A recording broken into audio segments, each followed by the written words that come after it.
il n'a fait que prêcher et dire et apporter la vérité au sujet de la justice et du péché. Ah, Mais attendez, mais c'est pas les miracles en soi. Quand on parle de miracles chez les chrétiens, c'est pas la petite blessure qui est guérie, c'est pas la guérison. C'est pas les yeux de l'aveugle. Voilà, les yeux de l'aveugle qui tournent. C'est pas ces gens qui sont là en train de tressailler dans les églises. Oh, c'est pas ça le miracle, le vrai miracle. Ça c'est le parler en langue, mon frère. Oui, non, mais bon, ils appellent ça des miracles. C'est par la puissance du Oui, Saint-Esprit. mais bon, je ne comprends pas pourquoi ça ne m'a jamais atteint quand j'étais chrétien. Ça veut dire que Vous n'aviez jamais parlé en non, langue? non, jamais. Mais pourtant, dès que je vous ai donné la parole, vous avez commencé à parler en langue. Non, C'était pas non, je n'ai jamais. Ça, c'était pas en langue. Ça, je ne faisais que demander la protection d'Allah, c'est tout. Ça, c'était en arabe, hein, cher ami. Si vous aviez le Saint-Esprit en vous, vous auriez su distinguer que c'était bien l'arabe que je parlais. Alors, c'est pour vous dire que les miracles, les pseudo-miracles. Parce que moi, si vous voulez, dans des églises, des fois, je rencontre, il y a une femme qui est là, qui dit, oh, un miracle. J'avais un bouton et il est guéri. J'ai plus de. Mais c'est pas ça. Les miracles, c'est pas ça. mais Jésus, Jésus a ressuscité des morts. Oui, Des morts bien morts. Avec la Même permission. Lazare bien mort. Avec la permission d'Allah. Évidemment, je dis bien. évidemment. Même ce que vous voyez dans vos églises, les pseudo-miracles qu'ils font, ou même les miracles, parce que même Jésus a prédit ça. Oui. Il a prédit, Il il a dit, y en a qui feront de grands il fait miracles. de grands miracles dans le but de séduire les élus. C'est Jésus qui le dit. Ah oui. D'accord? Dans le but de séduire les élus, ils feront des grands prodiges, des grands miracles. Vous voyez, ça Jésus l'avait déjà prédit. Donc les miracles que les gens font, Jésus l'avait déjà prédit, mais ce n'est pas pour autant que les miracles qu'ils font, ça vient de Dieu. Ça, moi, je le dis. Les gens qui disent qu'ils chassent les démons, même moi, tel que vous me voyez, je ne suis pas chrétien, ou du moins je ne le suis plus, mais je peux chasser les démons, ça je vous le dis. Ah, N'importe qui peut chasser les démons, n'importe qui. Ça, c'est pas un miracle en soi. Moi, le vrai miracle dont je vous parle, c'est pas les petits miracles qu'on voit dans ces églises-là. Le vrai miracle, c'est le miracle du prophète Mohammed sallallahu alayhi wa sallam à travers le Coran qui a changé toute une société. La nation arabe au jour d'aujourd'hui que vous avez créé, les Romains, les Perses sont passés à côté, les Romains sont passés à côté. Mais le jour où le prophète Mohammed sallallahu alayhi wa sallam a reçu la révélation Iqra avec le Coran, il a changé toute une société. évidemment, Nous en sommes témoins. Si ça, ce n'est pas un miracle pour apporter cette vérité, changer toute une société polythéiste, avec leurs coutumes, leurs anciennes coutumes arabes, justement, qu'ils avaient à l'époque, jusqu'au jour d'aujourd'hui. Et la rendre fidèle au Coran. Et non seulement, je dis bien la rendre fidèle, mais au jour d'aujourd'hui, qui a atteint quand même le tiers de la planète. Évidemment, évidemment. Nous en Avec sommes des témoins. lois, avec des lois, les lois, donc c'est-à-dire les lois de Dieu, ces révélations divines, qui sont là jusqu'au jour d'aujourd'hui, que chaque musulman respecte, et que chaque musulman, je dis bien, doit respecter.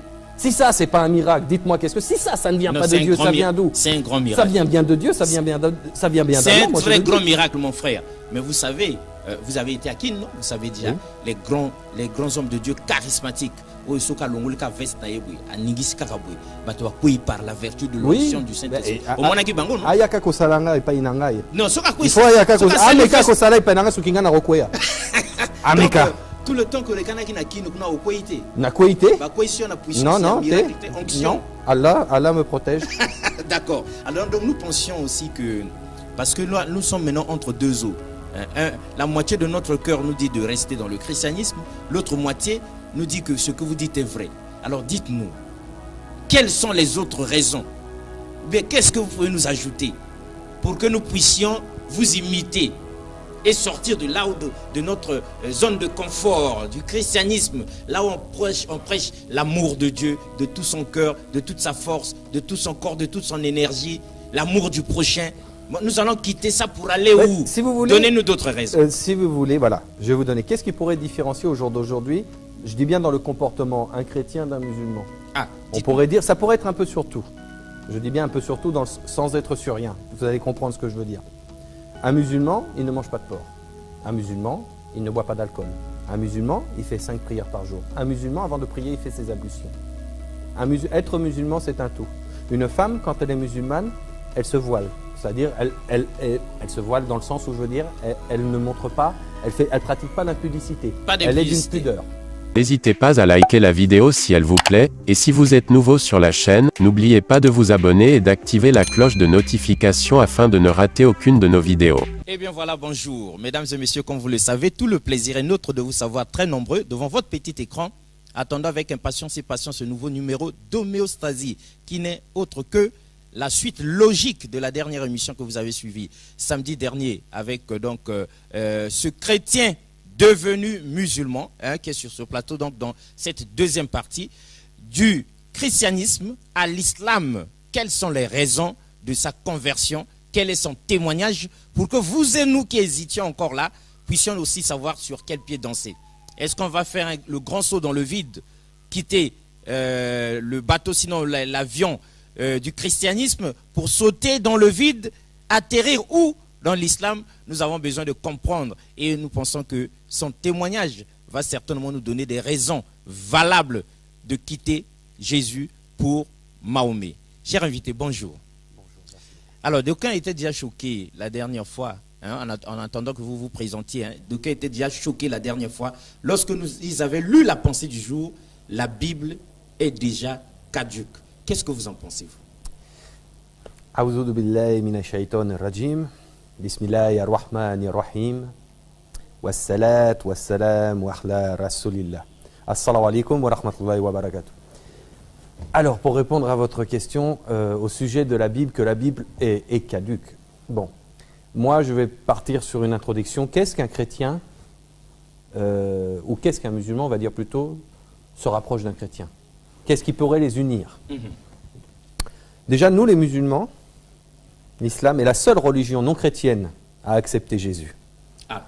Nous reconnaissons Jésus comme étant le Messie, Al-Masih Isa alayhi salam, donc le Christ Jésus, traduit Messie Christos en grec, Al-Mashiach en hébreu, donc nous le reconnaissons comme étant le Messie. Ça, c'est une chose véridique, il n'y a aucune autre religion sur cette terre non chrétienne qui reconnaisse Jésus.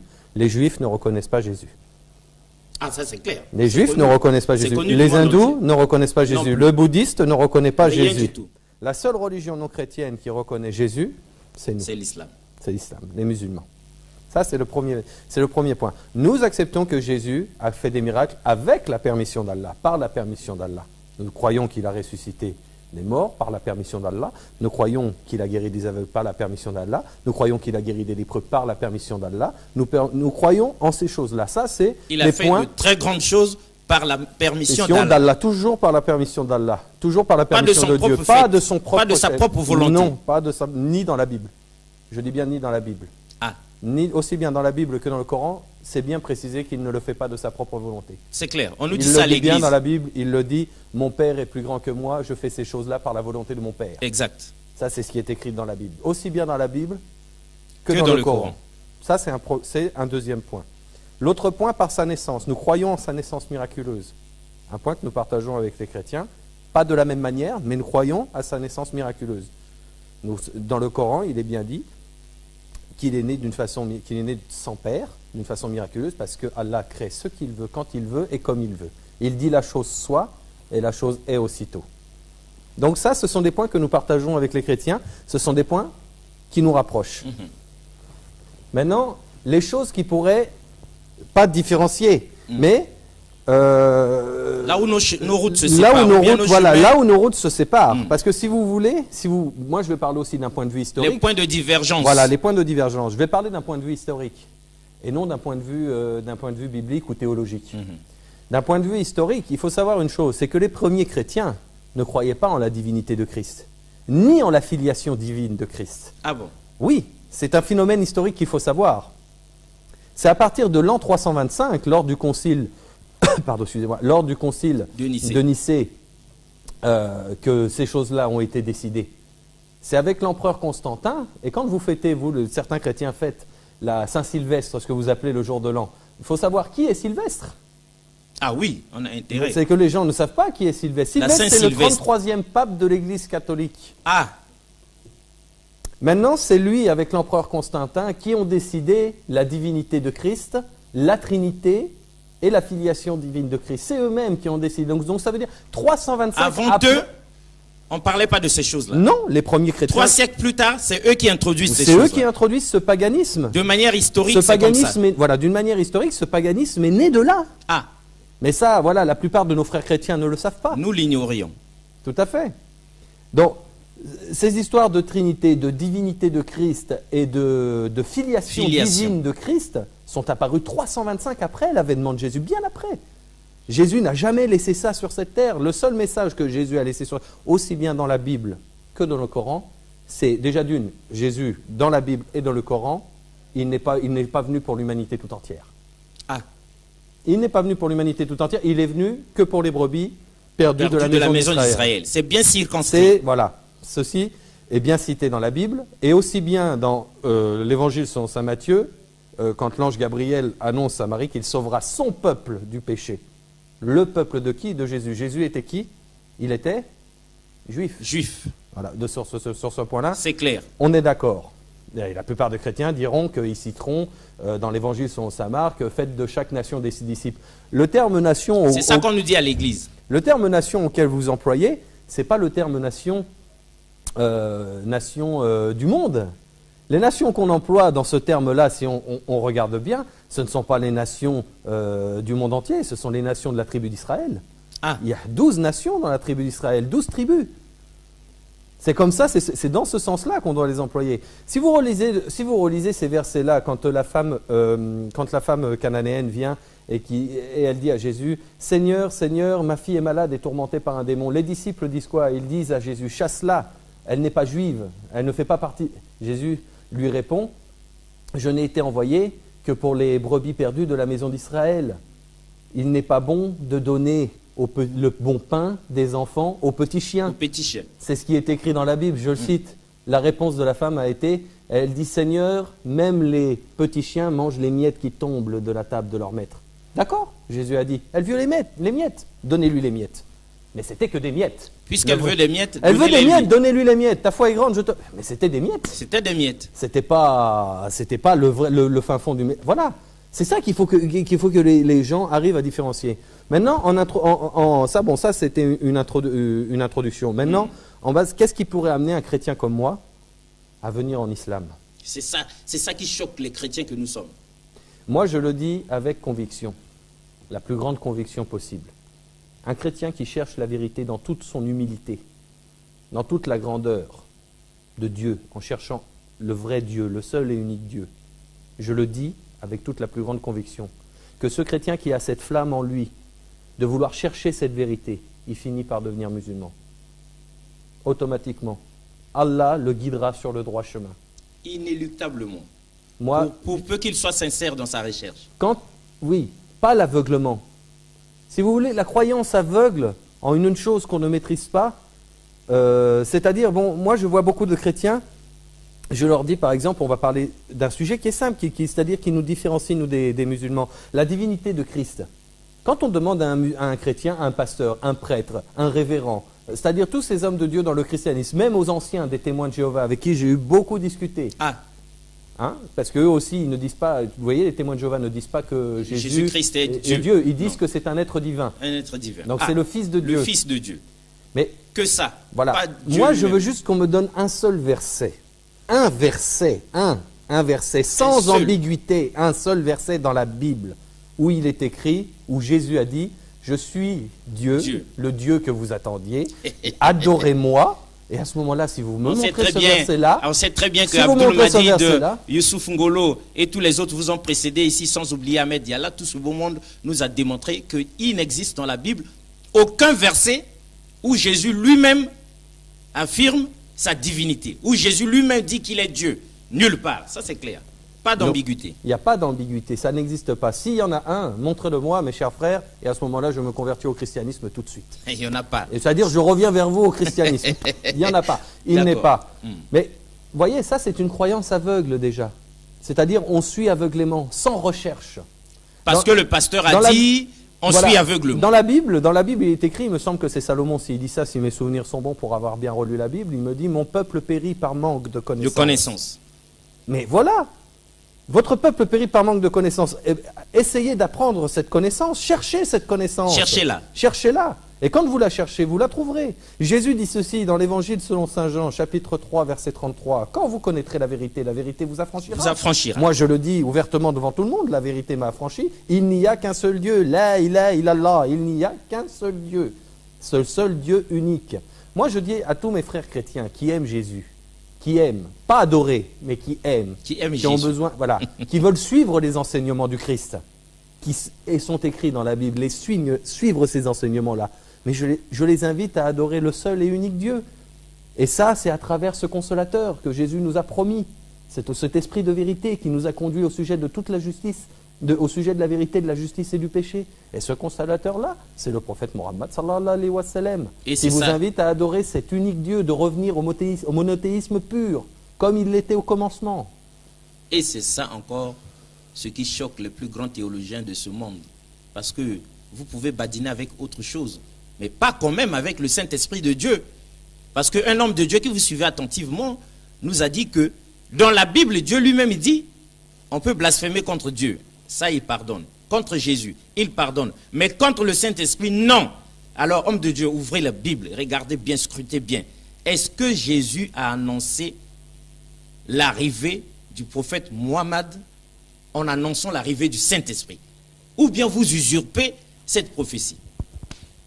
Parce que les chrétiens sont choqués. Je cite le verset tel qu'il est. Tel qu'il est. Tant mieux. C'est-à-dire tel qu'il a été écrit. Ce n'est pas moi qui l'ai écrit. Ah. Ce n'est pas moi qui ai fait la Bible. En tout cas, vous avez seulement lu. Voilà, moi j'ai lu. Et c'est ce qui m'a convaincu. C'est ce qui m'a convaincu. En vérité, je vous l'ai dit, il est avantageux que je m'en aille. Car si je ne m'en vais pas, le consolateur ne viendra pas vers vous. Si je ne m'en vais pas. Condition. Donc ça veut dire Jésus est là. Donc il faut que Jésus s'en aille. Il faut qu'il s'en aille. Il faut qu'il s'en aille pour qu'il vienne. Pour que l'autre vienne. Et les chrétiens persistent à dire que ce consolateur est toujours le Saint-Esprit. Et comme je vous l'avais dit la dernière fois... Pendant que Jésus était là, même bien avant Jésus, même avant la naissance de Jésus, le Saint-Esprit était déjà là. Luc chapitre 1, verset 33, Élisabeth avait en son ventre tressaillé du Saint-Esprit. Oui. Jésus, lors de son baptême, le Saint-Esprit descendit sous forme de colombe. Le Saint-Esprit était déjà là. D'accord? Oui. Vous voyez ce que je veux dire? Donc, ça ne peut pas être le Saint-Esprit, ce consolateur. Non. Et quand vous venez de citer justement que Jésus a dit que celui qui blasphémera contre le Saint-Esprit ne sera pas pardonné. Jamais pardonné. Donc, pourquoi cette question qu'il faudrait que les chrétiens se posent? Justement, c'est la grande Pourquoi question. Jésus n'a pas été plus clair quand il a cité, il a été clair quand il a cité le Saint-Esprit au sujet des blasphèmes, mais il ne l'a pas cité au sujet du consolateur. Il a mis le consolateur. Paraclétos. Pourquoi? Mais justement, c'est la grande question. Donc, pour préciser que ce n'était pas du Saint-Esprit qui parlait. Ah, d'accord. Donc, il y a une nuance énorme. Mais complètement. Il faudrait qu'on l'observe, qu'on fasse attention à ça. Dans les textes grecs anciens, on parle de paraclétos, traduit en consolateur, assistant. Donc, vous allez dans les Écritures des témoins de Jéhovah, c'est l'assistant. Dans d'autres Écritures, c'est le paraclet. On met directement le paraclet. Dans d'autres Écritures, comme celle-là, dans nos traductions modernes, on parle de consolateur. Mais on ne parle pas de Saint-Esprit. Et nous qui pensions que c'était tout simplement la puissance de Dieu. Le terme exact de Saint-Esprit en grec ancien est tout à fait différent de paraclétos.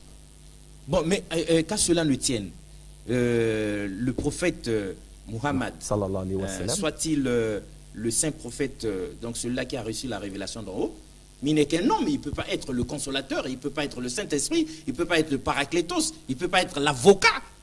C'est trop grand pour un homme, n'est-ce pas? Le consolateur, il vous enseignera au sujet de la justice et du péché. Maintenant, en termes... Ce sont ses missions. Ce sont ses missions de nous enseigner au terme de la justice et du péché. Le prophète Mohammed sallallahu alayhi wa sallam, sur les 23 ans qu'il a passé parmi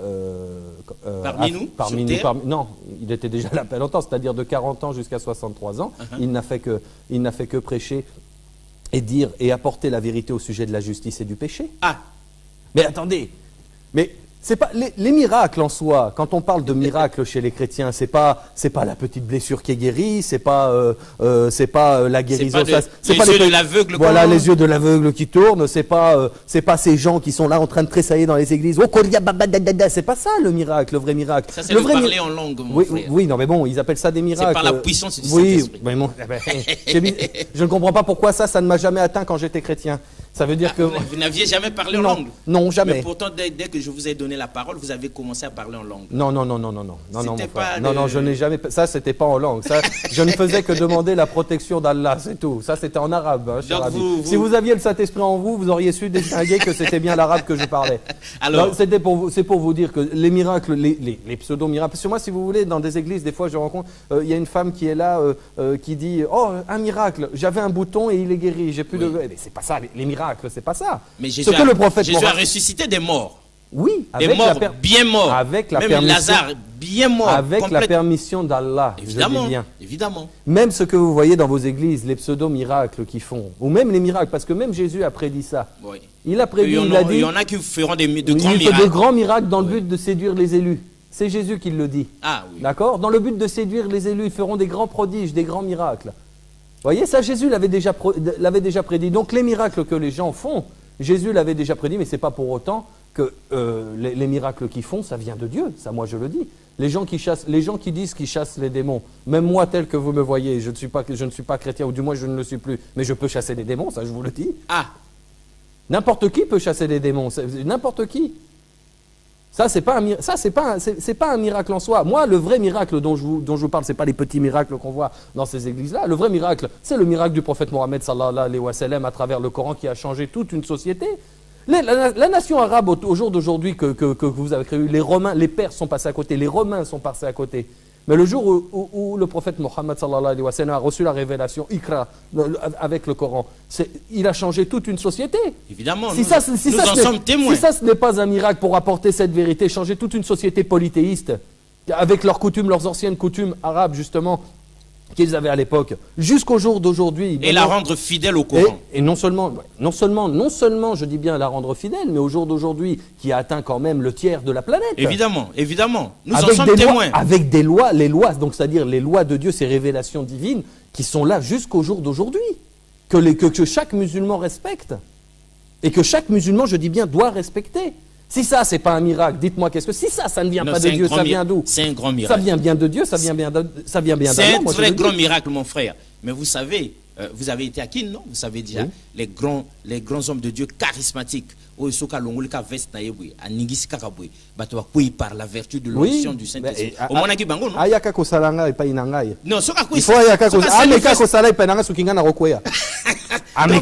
tout le temps que les Kanaki n'a qui n'a au Koïté. N'a Koïté? Non, non. Allah me protège.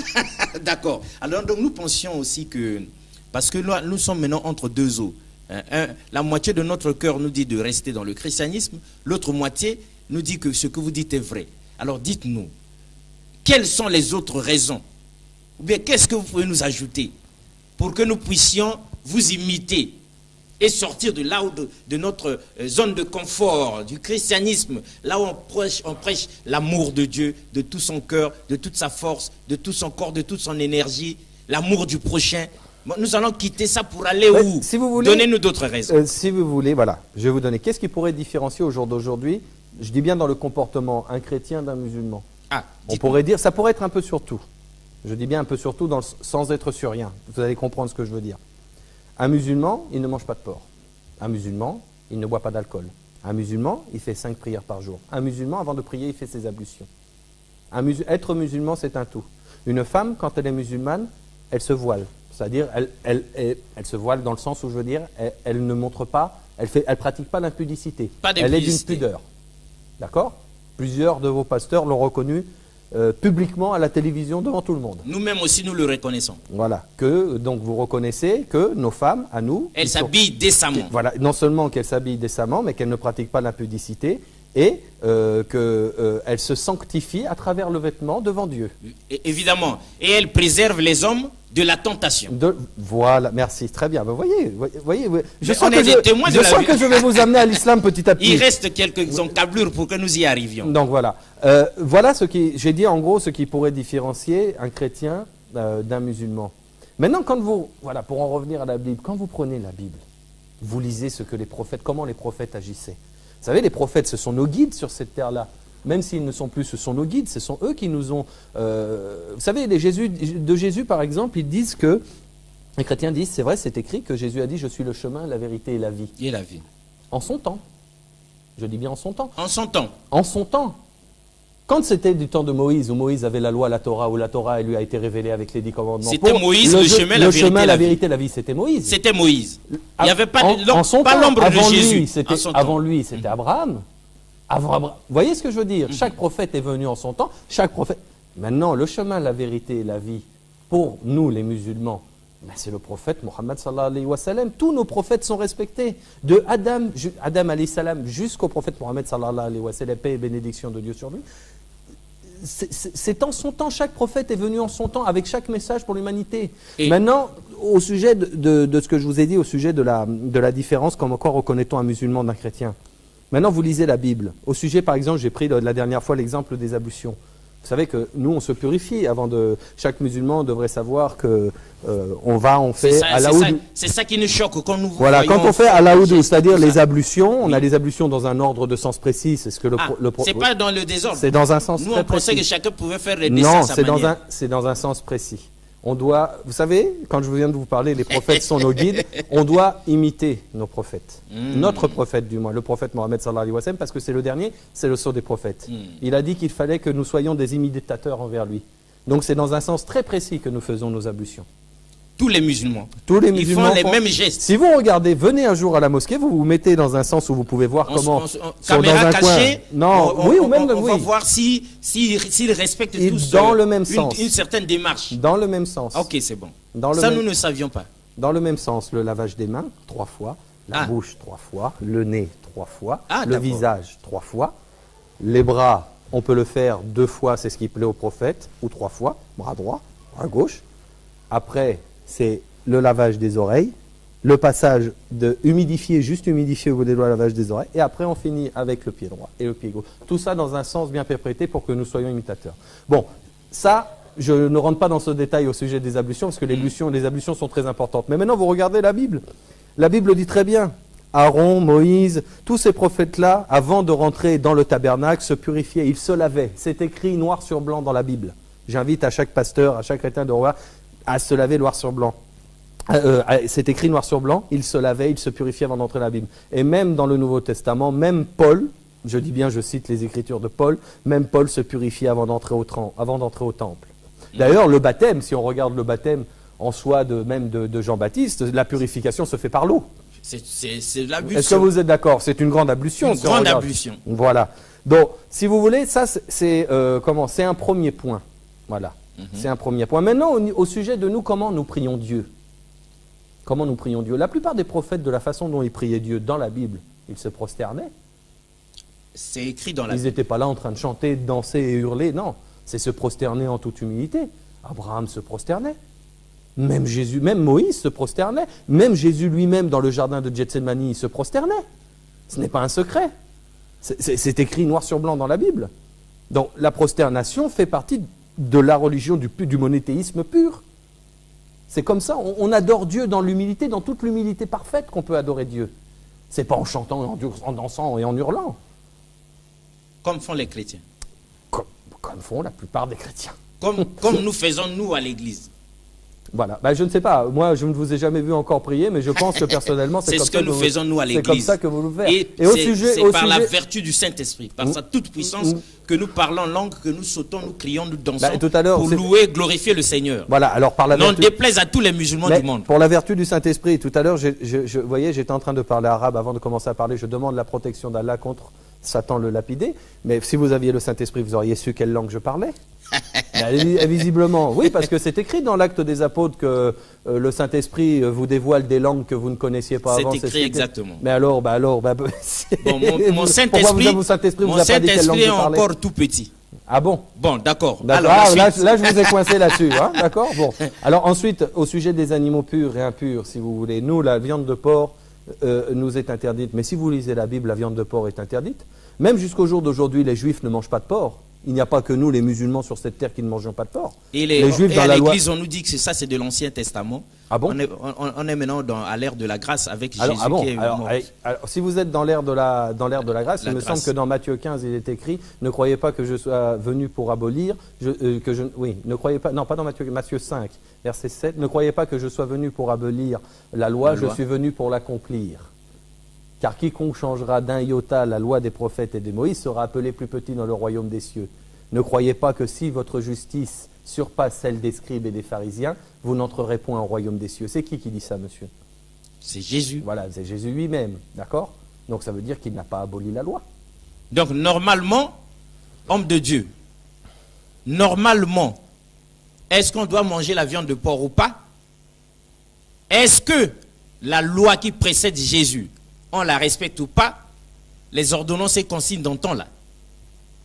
Regardez si ce n'est pas écrit dans la Bible, si Jésus n'a pas mis l'accent là-dessus. On vous écoute. Donc, ça, c'est un premier point. J'ai dit ce que Jésus avait dit, mais si vous voulez, dans le dogme et le paganisme chrétien, me fait un peu rigoler dans le sens où je veux dire, vous avez par exemple l'Ancien et le Nouveau Testament. L'Ancien Testament dit bien que vous ne devez pas vous enivrer, dit bien, Lévitique 11, verset 7, tel le porc, vous le considérez impur. Deutéronome revient sur la viande de porc. Isaïe revient sur la viande de porc aussi en disant qu'il fallait s'en éloigner. C'est un grand péché d'en manger. Maintenant, quand je lis l'Ancien et le Nouveau Testament et comme on voit comment les pasteurs et certaines églises jouent avec l'Ancien Testament, on va parler des dîmes et des offrandes. Ah.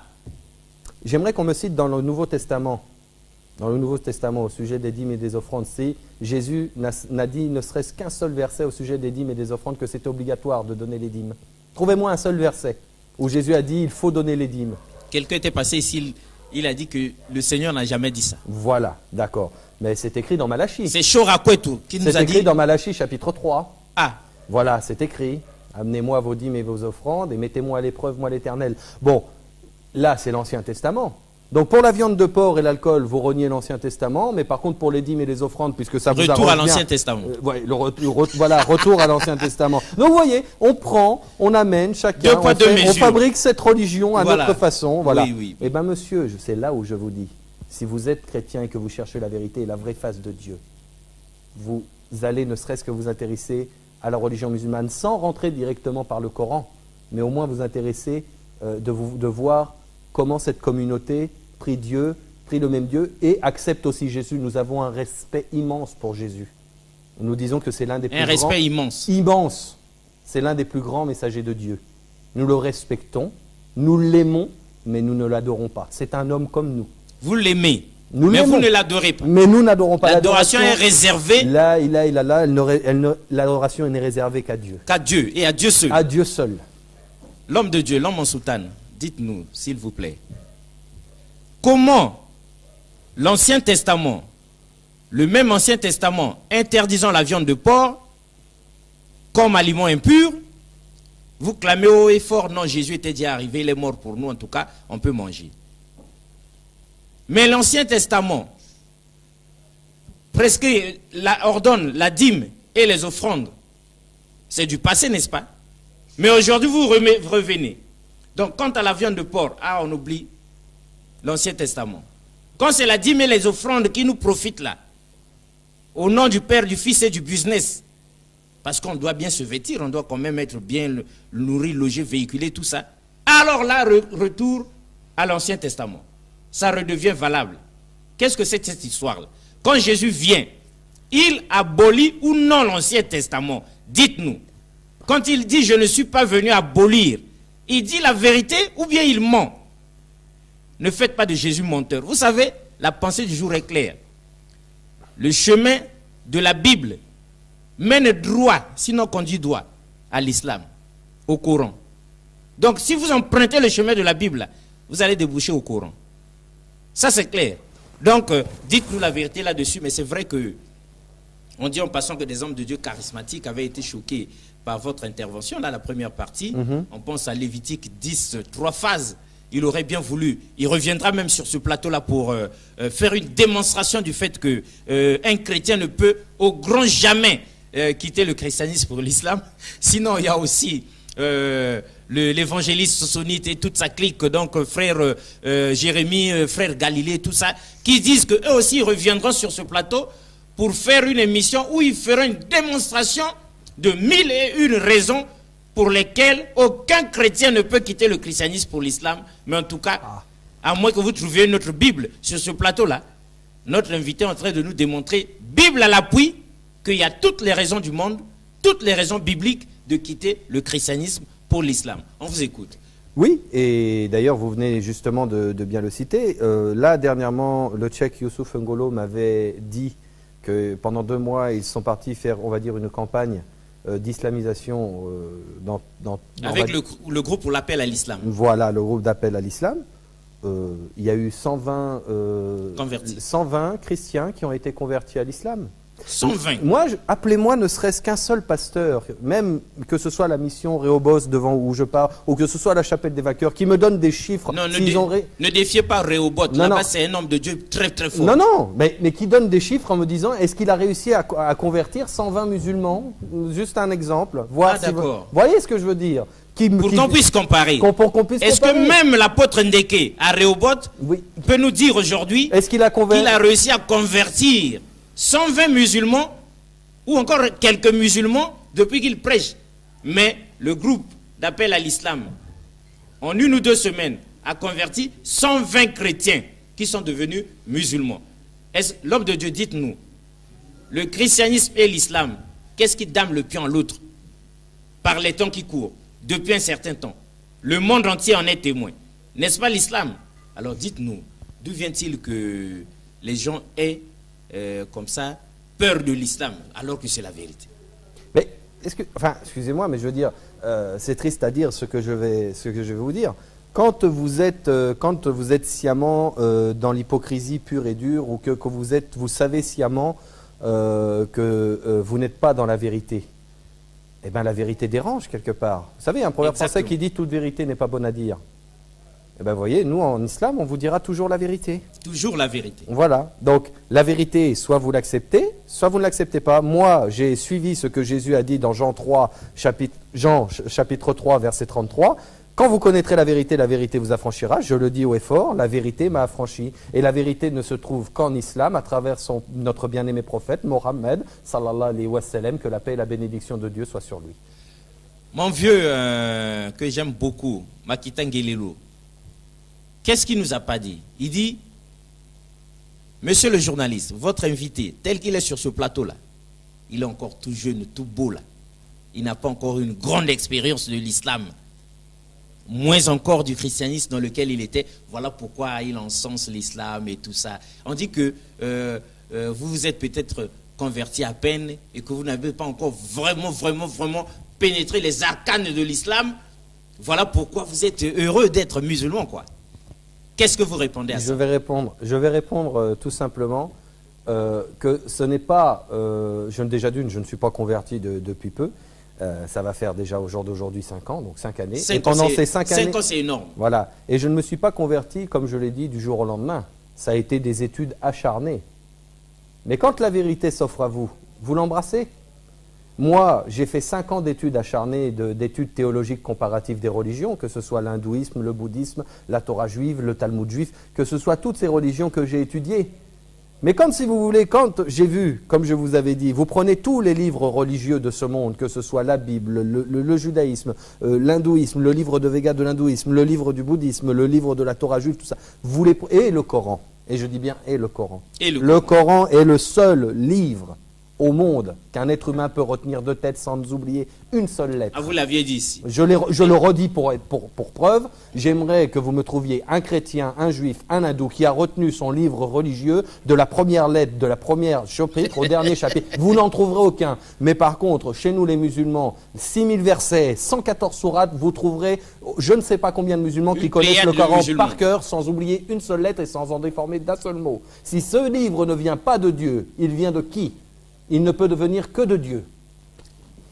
Pasteur Ézéchiel, avec tout le respect qu'on vous doit, l'apôtre Tati, le doyen Gandega, Synode Zabantou en personne, est-ce qu'on vous a laissé une semaine, là vous nous avez trouvé un seul chrétien capable de réciter la Bible, de Genèse jusqu'à Apocalypse, de la Genèse à l'Apocalypse, sans omettre un seul mot, ni un point, ni une virgule, rien, absolument rien.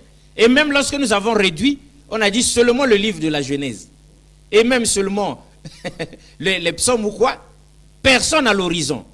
D'où vient-il que le Coran soit l'unique, le seul et unique livre sacré du monde entier, capable d'être mémorisé par ses adeptes, de la première à la dernière syllabe, sinon du premier au dernier mot? Pourquoi personne d'autre n'arrive à faire ça? Et pourquoi, malgré la puissance du Saint-Esprit, aucun chrétien, aucun homme de Dieu n'en est capable?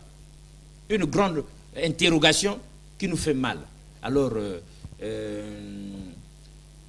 quelqu'un vous pose cette question, est-ce que vous êtes venu vous moquer de la foi des autres, ou bien, ou bien des églises des autres, écoutez, ou bien des religions des autres, ou bien des croyances des autres? Est-ce que c'est une manière de fouler aux pieds, à mon âge, à 31 ans, insolemment, toutes les croyances des autres? Non. À mon âge, à 31 ans, au jour d'aujourd'hui, je suis marié, j'ai les enfants. Ma femme était chrétienne, elle est venue en islam, je ne l'ai jamais forcée. D'elle-même, vous nous aviez dit. Elle est venue d'elle-même, elle pourrait venir ici en témoigner. En témoigner si l'occasion se présente. Ma femme est congolaise Lokolayo, Aza congolaise Lokolayo. Ah, Kitoko. Donc voilà. Je ne me permettrai jamais de me moquer de quelqu'un.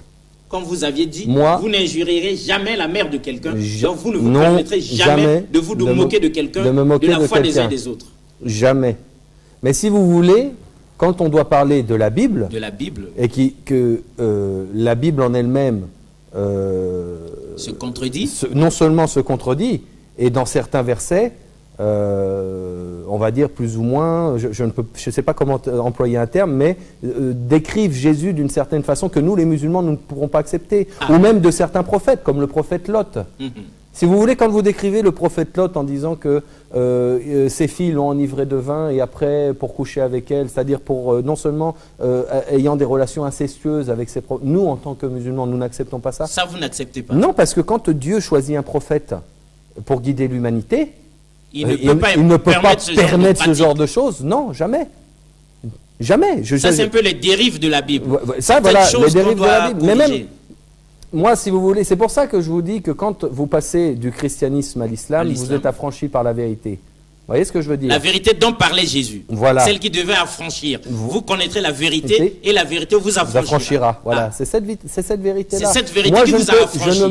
Je ne me permettrai jamais de me moquer de la religion, de quoi que ce soit. Dans le Coran, il est bien stipulé que Allah subhanahu wa ta'ala nous a dit nulle contrainte en religion. C'est-à-dire on ne force personne à venir en islam.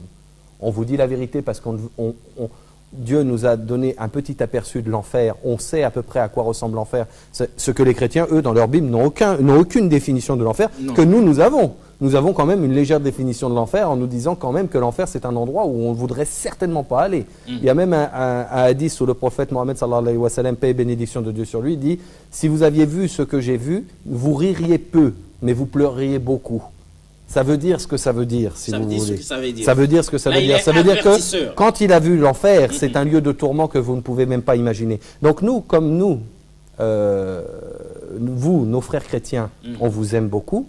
Enfin, moi, personnellement, je vous aime beaucoup. J'aimerais vous amener sur le vrai chemin.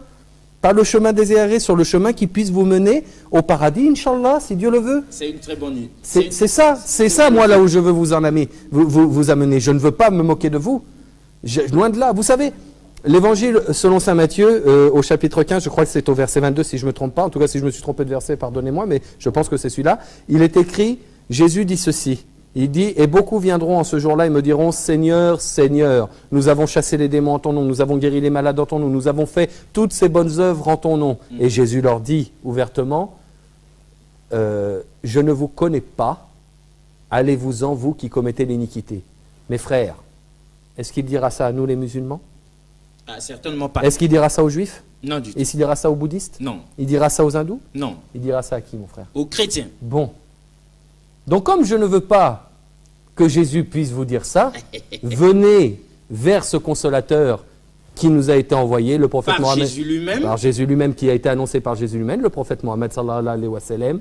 Et revenez au monothéisme pur. Il n'y a pas d'associé. Dieu, on n'associe rien à Dieu, n'associez rien à Dieu. Respectez le message de Jésus. Adorez le seul et unique Dieu, ce Père qui est dans les cieux. Vous savez, quand vous lisez cette prière, notre Père qui est aux cieux, que ton nom soit sanctifié, que ton règne vienne, que ta volonté soit faite sur la terre comme au ciel. Donne-nous aujourd'hui notre pain de ce jour. Pardonne-nous nos offenses, comme ceux à qui nous ont offensés. Ne nous soumets pas à la tentation du mal, mais ne nous soumets pas à la tentation, mais délivre-nous du mal. Dans cette prière-là, où est-ce qu'on vous enseigne à adorer Jésus? Jésus vous enseigne à adorer le Père unique, le seul, l'unique Dieu. On vous enseigne à adorer que Dieu.